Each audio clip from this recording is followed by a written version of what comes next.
Got 3 bets at Goodwood on Thursday, starting in the mile and a quarter handicap at 145.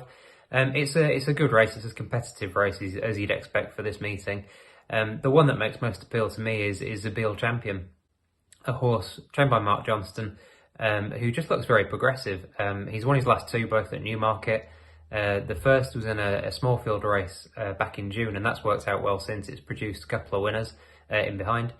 And then on the July course last time, in quite a warm race, he did it in pretty good style. He made all. There's an air of ungainliness about him, but I think that's probably just a case of him sort of learning on the job. I think a mile and a half is really going to suit him in time, but keeping to this trip for now makes plenty of sense.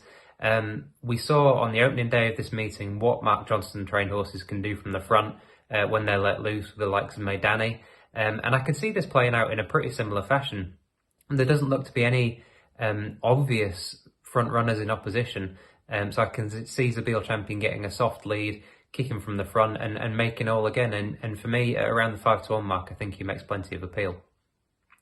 The next bet is in the Richmond Stakes. This is possibly the case that the favourite Yazaman's just going to be a shade too good.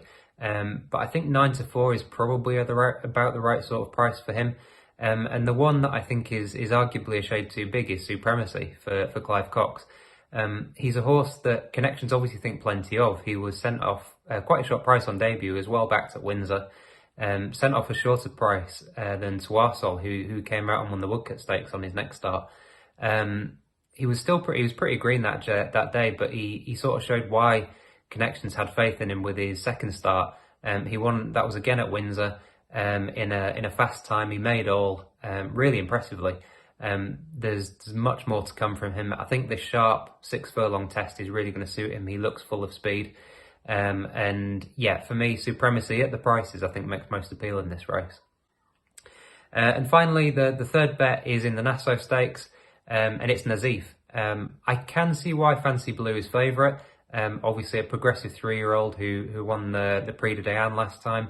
But I think Nazif is very progressive in her own right. She's improved with pretty much every run, 6 from 7.